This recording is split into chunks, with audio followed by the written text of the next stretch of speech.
అందరికీ నమస్కారం. నేను శిరీష. ప్రస్తుతం మనతో పాటు ఉన్నారు ప్రముఖ జ్యోతిష్య వాచస్పతి బ్రహ్మశ్రీ పోతి కూచి చంద్రమౌళి శాస్త్రి గారు. గురుగారితో మాట్లాడతాం. నమస్కారం గురుగారు. ఓం శ్రీమాత్రే నమః. గురుగారు, ఈ మే మాసంలో తులా రాశి వారికి ఎలా ఉండబోతుందంటారు? ఎలాంటి జాగ్రత్తలు తీసుకోవచ్చు అంటారు? ఈ మాసంలో వీరికి గ్రహ గోచరం ఎలా ఉంటుందంటారు? తులారాశి వారికి ఈ మే మాసం మొత్తం కూడా గ్రహస్థితిని సూచించినట్లయితే గనక గ్రహగోచారంలో 5వ స్థానంలో రాహువు, 6వ స్థానంలో శని మరియు కుజుడు. ఈ కుజుడు మే 10వ తేదీ వరకు కూడా 6వ స్థానంలో ఉండి ఉద్యోగ సంబంధిత విషయాలలో ఎన్నో రకాలైనటువంటి మార్పులు, అభివృద్ధి, ఉన్నతమైనటువంటి పదవులు కూడా కొంతమందికి లభించి దాని ద్వారా ఉన్నతమైనటువంటి ఆర్థిక పరిస్థితిలో కూడా చాలా వరకు తేడా వచ్చే అవకాశాలు ఉంటాయి. సరే, దాని తర్వాత మే 10 తర్వాత తులారాశి వారికి 7వ స్థానంలోకి ఈ కుజ భగవానుడు ఎంట్రన్స్ అవుతాడు. తదుపరి ఆల్రెడీ మే 14 వరకు కూడా సూర్యగ్రహము మరియు బుధగ్రహము 2 గ్రహాలు సప్తమంలో ఉంటాయి.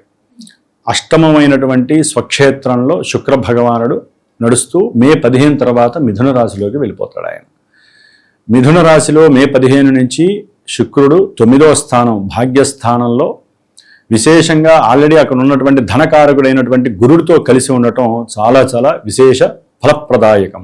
లాభంలో కేతువు. ఈ విధంగా గ్రహస్థితుల్లో తులారాశి వారికి చాలా అత్యంత అనుకూలమైనటువంటి పరిస్థితులు ఈ యొక్క మే మాసంలో కనిపిస్తున్నాయని చెప్పుకోవాలి. గురుగారు, మరి విద్యార్థులకు ఎలా ఉంటుందంటారు ఈ మాసం? మా విద్యార్థులు శ్రద్ధ పెడితే కానీ వారు అనుకున్నటువంటి గోల్స్ రీచ్ అయ్యే పరిస్థితి ఉండదు. అంటే కొంతమందికి ఇప్పుడు ఎగ్జామ్స్ జరిగే టైం, అంటే కొంతమంది ఇంటర్మీడియట్ వాళ్ళకి అయిపోతాయి, 10th వాళ్ళకి అయిపోయి ఉంటాయి, కానీ డిగ్రీ రాసే వాళ్ళకి కానీ లేకపోతే ఉన్నతమైనటువంటి చదువుల కోసము కొంతమంది ఎగ్జామ్స్ సమయంతో పని లేకుండా రాస్తూ ఉంటారు. వారు శ్రద్ధ పెట్టాలి. ధనం మీద వ్యామోహం కానీ లేదా వివాహం మీద ఏదైనా మోజు కానీ, కుటుంబ వ్యవహారాల యందు, కుటుంబంలో జరిగేటటువంటి కొన్ని సమస్యల యందు వీరు ప్రోద్బలం చూపించిన, అవసరమైన లేనటువంటి వాటి యందు వీరు మాట్లాడిన, వారికి ఉన్నటువంటి జ్ఞానశక్తి, వారు ఏర్పాటు చేసుకున్నటువంటి చదువు యందు కొన్ని ప్రణాళికలు పక్కకి తప్పిపోయి చదువులో ఆటంకాలు కలగడానికి అవకాశాలు ఉన్నాయి. మనకి ముఖ్యంగా ఈ శని ప్లస్ కుజుడు ఈ ఇరువురు మే 10 వరకు ఉండటం ద్వారా చదువు విషయంలో మాత్రము వీరికి అంత అనుకూలమైనటువంటి పరిస్థితి మాత్రము విద్యార్థులకి కనపడట్లేదు. మామూలుగా గోచార సూత్రాలను అన్వయిస్తే కుజుడు శని అక్కడ ఉండడం ద్వారా ఉన్నతమైనటువంటి అభివృద్ధి అని మాత్రము చెప్పుకుంటారు. వారి దృష్టుల రీత్యా మాత్రము చదువు విషయంలో చాలా చాలా ఇబ్బందులు, ఆటంకాలు జరగడానికి ఎక్కువ అవకాశాలు ఉన్నాయమ్మా. సంతానం కూడా కాదు కదా గురుగారు, పితృదేవ ఇవన్నీ ఉంటే సంతానం కూడా ఇబ్బందులు వస్తాయమ్మా. ఆల్రెడీ తులారాశి వారికి కాస్త రాహు అక్కడ ఉండడం వల్ల సంతాన దోషాలు వస్తాయి. అందుకనేనమ్మా జూన్ 2వ తారీఖున మనకి గురుడు స్థితి మారుతున్నాడు కర్కాటక రాశిలోకి. అందుకని వివాహం కానటువంటి వారి కోసం ప్రత్యేకించి హైదరాబాద్లో నా సమక్షంలో నేను చేస్తూ, ఎవరైనా దగ్గరలో అందుబాటులో ఉంటే కనుక దూరంలో ఉన్న వాళ్ళైనా సరే నా ఫోన్ నెంబర్కి ఫోన్ చేసి సంప్రదిస్తే వారి వివాహ యోగ్యత కోసం, దోషాల నివృత్తి కోసం సుబ్రహ్మణ్యేశ్వరుడి యొక్క కళ్యాణం, వల్లీ దేవసేన సమేత సుబ్రహ్మణ్య కళ్యాణాన్ని ఆచరిస్తూ ఎవరైతే వచ్చి కూర్చుంటారో వారి చేత ప్రత్యేకించి స్పెషల్గానే కన్యా పాశుపత హోమం అని ఏర్పాటు చేశాను. ఎందుకంటే విడిగా జాతకాల ద్వారా ఇవన్నీ చేయాలంటే అధికమైనటువంటి ఖర్చు. అదే నా పీఠం తరపున సామూహికంగా ఓ 10 మంది కూర్చొని చేసుకున్నారనుకోండి, చక్కగా ఆ ఫలితం వస్తుంది. ఎందుకంటే గురుడు మారటము, వీరు ఆ విధంగా చేయటం, సప్తమంలో కుజుడు, ఈ విధమైనటువంటి దోషాలని హరించే శక్తి సుబ్రహ్మణ్యేశ్వరుడికి ఉంది, రుద్రుడికి ఉంది. అందుకని ఎవరైనా సరే ఈ యొక్క కార్యక్రమంలో పాల్గొనాలంటే తప్పకుండా నా పీఠానికి ఫోన్ చేసి సంప్రదిస్తే వారికి నేను తర్వాత ఒక మంత్రాన్ని ఇస్తాను. దానికి సంబంధించినటువంటి మంత్రాన్ని 45 రోజులు ఈ యొక్క రక్ష ఏదైతే హోమం చేసుకుంటారో ఆ రక్షను వారు ధరిస్తూ ఆ మంత్రాన్ని గనక ఇన్నిసార్లు నేను చెప్తాను, ఆ మంత్రాన్ని గనక వాళ్ళు చేసుకున్నట్లయితే తప్పకుండా వివాహం అవుతుంది. జాతకంలో ఉన్న దోషాలకి చెక్ పెట్టడానికి ఇది ఒక మహత్తరమైనటువంటి చిన్న సలహా, సూచన. అట్లాగే అమ్మా సంతానపరంగా అయితే కనుక కొంచెం జాగ్రత్త వహించాలి. వ్యాపారపరంగా ఎన్నో కోర్టు సమస్యలు అవి కూడా ఉండే అవకాశం ఉంటుంది తులారాశి వారికి.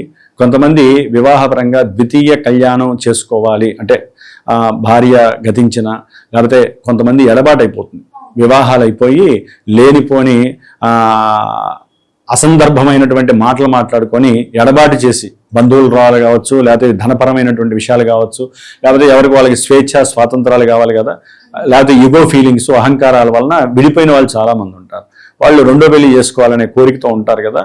ఇది ఒక రకంగా సరైనటువంటి సమయంగా భావించాలి. ఎందుకంటే వివాహకారకుడు శుక్రుడు ప్లస్ గురుడు ఇరువురు కలిసి ఉండటం ద్వారా ద్వితీయ వివాహానికి ఇది ఒక యోగ కాలం అని తులారాశి వారికి చెప్పుకోవాలి. ఇద్దరు దృష్టి కూడా దాని మీద పడుతుంది కాబట్టి ఆ ప్రయత్నాలు చేసుకోవచ్చు. ఒకవేళ అలాంటి వాళ్ళు కూడా ద్వితీయ కళ్యాణం లేట్ అవుతోంది, జరగట్లేదు అనుకొని, మరి వివాహమే కదమ్మా మెయిన్ సృష్టికి మూలము, వాళ్ళు కూడా ఇలాంటి కార్యక్రమంలో పాల్గొని సూక్ష్మంగా చక్కగా చేసుకొని ఆ యొక్క భస్మం పెట్టుకుంటే మటుకు కంపల్సరీ ఆ యోగం అయితే పడుతుందమ్మా వాళ్ళకి.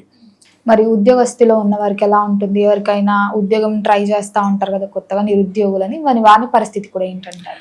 అమ్మ, ఉద్యోగకారకుడైనటువంటి సూర్య భగవానుడు ఈ రాశి వారికి లాభస్థానాధిపతి ఉండటం చాలా విశేషం. కానీ ఆయనే వేధకుడై సూర్య భగవానుడి యొక్క గోచార స్థితి అసలు బాగోలేదు.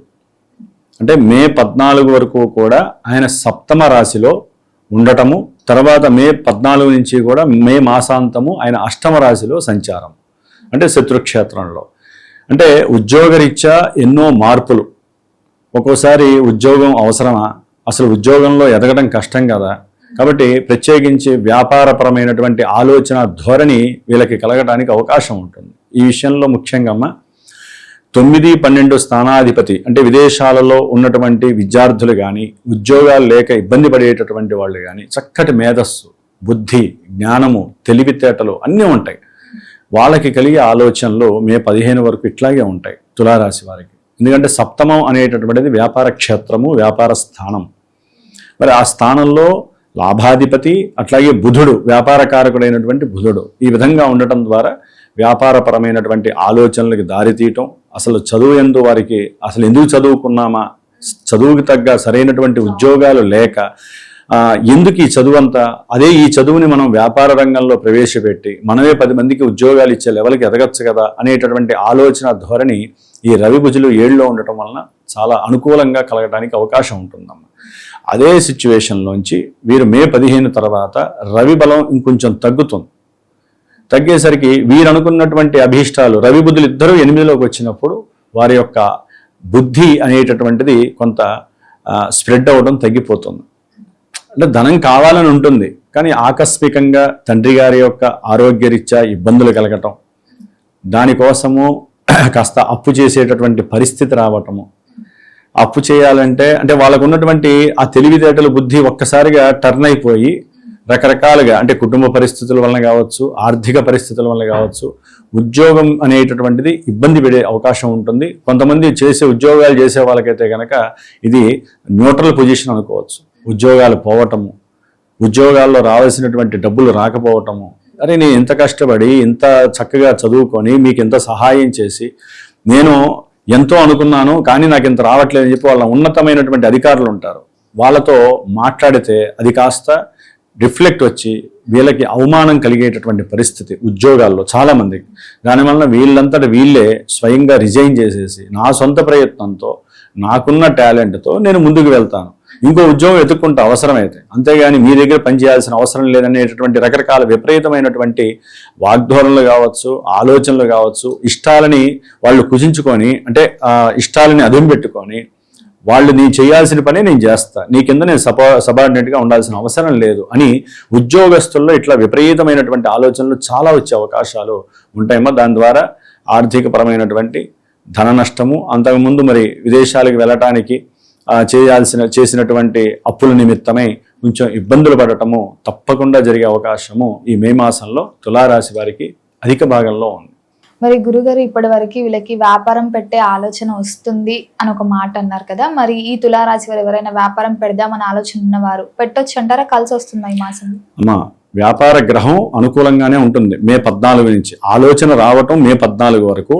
ఆ ఆలోచనలో ధనాన్ని ఎక్కడో ఒకరు అప్పు చేసైనా సరే, కష్టపడైనా సరే నేను ఏదో రకంగా వ్యాపారాన్ని చెయ్యాలి అని ఇంకొంచెం ముందుకు వెళ్ళి స్వయం సిద్ధితో ముందుకు వెళ్ళడానికి అవకాశాలు బుద్ధి బాగా పనిచేస్తుంది. కానీ ఇదే టైంలో వ్యాపార క్షేత్రమైనటువంటి 7వ భావంలో 7వ స్థానంలో కుజ భగవానుడు ఎంట్రన్స్ అవుతాడు. ఇప్పటి వరకు శనితో ఉండి ఎన్ని రకాల ఉద్యోగాల్లో ఎంతమంది ఫెయిల్ అయ్యారో నాకు తెలుసమ్మా. అంటే మనం అనుకుంటాం ఉద్యోగ స్థానంలో శని కుజులు ఉన్నారు, అసలు వీళ్ళకి బ్రహ్మాండంగా ఉంటుందని. ఆ విధంగా ఉండాల్సిన అవసరం లేదమ్మా. ఎందుకంటే జన్మజాతకం ప్రధానం కదమ్మా. జన్మరాశి కొంతవరకు మానసికంగా కలిగేటటువంటి వేదనలని, విచారాలతో పాటుగా ఆనందాలని కూడా కలుగు చేస్తుంది. కొంతమందికి ఉద్యోగాలు వచ్చి ఉండొచ్చు. ఎందుకని? శని కుజులు అక్కడ ఉన్నంత మాత్రాన రాదమ్మా. వాళ్ళు ప్రయత్నాలు చేసి ఉండొచ్చు, ఉద్యోగ ప్రయత్నాలు చేసి ఉండొచ్చు, కష్టపడి ఉండొచ్చు, తెలివితేటలు ఉపయోగపడి ఉండొచ్చు, అన్నీ చేసి ఉండొచ్చు. కానీ జన్మజాతకంలో వాళ్ళ date of birth, time, place ఉంటాయి కదా, ఆ పుట్టినప్పుడు ఉన్నటువంటి గ్రహస్థితి దాన్ని అనుసరించి దశలు, అంతర్దశలు గనక సరిగ్గా యోగించకపోతే వాళ్ళకి గోచార సూత్రాలు అన్వయించవు. ఇదే శని కుజులు జాతకంలో ఏదో రకమైనగా ఇంకేదన్నా గృహపరమైనటువంటి లేకపోతే సంతానపరమైనటువంటి సమస్యల్ని కనుక వివాహపరమైనటువంటి ఏదైనా అలాంటి ప్రతిబంధకాలను సూచించింది అనుకోండి, ఇక్కడ అవన్నీ ఎలా ఉంటాయంటే వీళ్ళకి ఉద్యోగాల్లో ఎతక్కపోవటము, ఉద్యోగాల్లో దూరం నుంచి అంటే వేరే విదేశాల నుంచి ఇక్కడికి వచ్చేయటము, జన్మభూమికి వచ్చేయటము, ఇలాంటివి ఎన్నో జరుగుతాయి. ఇప్పుడు వివాహపరంగా చూసుకుంటేనమ్మా ఈ కుజుడు సప్తమంలోకి వస్తాడు. మీరు వ్యాపారం అని అడిగారు కదా, వ్యాపార భావంలో కుజుడు మే 10 తర్వాత వచ్చినప్పుడు దయచేసి తులారాశి వారు వ్యాపార ఆలోచనలు 45 రోజులు చేయటం అనివార్యం. ఎందుకంటే కుజుడు వీరి రాశిని చూడటం ద్వారా సొంత క్షేత్రంలో బలంగా ఉండి వీరికి ఉన్నటువంటి ధైర్యము ఎక్కువగా ఉంటుంది. ఎందుకంటే వ్యాపార స్థానంలో ఆయన ఉండి అప్పుకి శత్రు రోగ రుణకారకుడు కూడా కుజుడు. యాక్చువల్లీ వాళ్ళందరూ వృద్ధి చెందుతారు. అట్లాగే ఆర్థికంగా వ్యాపారంలో కనుక పెట్టారంటే ధన నష్టం. వీళ్ళేదో ఊహించుకుంటారు, మేము ఆ వ్యాపారం పెడితే బాగా డెవలప్ అవుతాము, అది చేస్తాము, మేమే నలుగురికి జాబ్లు ఇవ్వచ్చని. కానీ నష్టపోయే అవకాశం ఉంది. ముఖ్యంగా వివాహపరంగా తులారాశి వారికి సప్తమంలో కుజుడు వచ్చాడు అంటే మనకు జాతకాలలో కుజుడు పలానా ప్లేసుల్లో ఉంటే కుజుదోషం అంటారు కదా, ఈ చంద్రుడి నుంచి గోచారంలో కుజదోషం అన్వయించబడుతోంది తులారాశి వారికి. కాబట్టి వివాహ ప్రయత్నాలలో ఎన్నో ఆటంకాలు, ఇబ్బందులు వస్తాయి. అందుకనేనమ్మా జన్మజాతకాలలో ఎవరికైనా కుజదోషాలు ఉన్నా, సర్పదోషాలు అంటే రాహుకేతువులు, ఇప్పుడు తులారాశి వారికి రాహు 5వ స్థానంలో ఉండి కేతువు 11వ స్థానంలో ఉన్నాడు. అంటే ఎవరైనా ఇష్టపడినటువంటి వాళ్ళకి కానీ లేకపోతే ప్రేమపూరితమైనటువంటి వివాహం చేసుకోవాలనుకున్న వాళ్ళకి రాహుకేతువులు ఇక్కడ ఉండటం అనేటటువంటిది జాతకంలో అనుకూలిస్తే ఓకే, కానీ లేకపోతే ఎన్నో సమస్యలు, గొడవలు, కోర్టు కేసులు అయ్యే అవకాశం ఉంటుంది. అందుకని జన్మజాతకాలలో కానీ ఇప్పుడు కానీ కుజదోషాలు, సర్పదోషాలు, స్త్రీ దోషాలు, శుక్రదోషాలు అంటారు, ఇవి ఉన్నా కూడా అట్లాగే పితృదోషాలు అని ఉంటాయి. ఇప్పుడు యాక్చువల్లీ పితృదోషం నడుస్తున్నట్టు లెక్క. ఏది సూర్యుడు సరిగ్గా లేకపోతే గోచారంలో, జన్మజాతకంలో సూర్యుడు సరిగ్గా లేకపోయినా పితృదోషాలు అన్వయిస్తాయి. అందుకనే వివాహాలు తొందరగా 27 కాదు 40 ఏళ్ళు వచ్చినా పెళ్లిళ్ళు కాని వాళ్ళు చాలా మంది ఉన్నారు. మరి గురుగారు ఈ మాసం మొత్తం అన్ని రంగాల వారికి, తులారాశిలో ఉన్న వారికి ఏ దైవాన్ని పూజిస్తే కలిసి వస్తుందంటే? ముఖ్యంగా ఈ యొక్క తులారాశి వారు సుబ్రహ్మణ్య ఆరాధన చేసుకుంటూ ఆదిత్య హృదయం చదువుకొని సూర్యుడికి, కుజుడికి ఈ ఇరువురికి కూడా జపతపాదులు చేసుకోవటము, లేదా వారైనా సరే సూర్యుడికి సంబంధించిన, కుజుడికి సంబంధించిన స్తోత్రం ఉంటుంది, ఆ స్తోత్రాన్ని చదువుకోవడం ద్వారా చాలా వరకు వీరికి అనుకూలమైనటువంటి పరిస్థితులు ప్రతికూలంగా రాకుండా ఉండటానికి వీరంతటా వీరు కొంత స్వయం కృషి చేసుకోవడం చాలా విశేషం అమ్మా. గురుగారు మొత్తం మీద మే మాసంలో తులారాశి వారికి ఎలా ఉంది, ఎలాంటి జాగ్రత్తలు తీసుకోవాలో తెలియజేసినందుకు ధన్యవాదాలు. శుభమస్తు.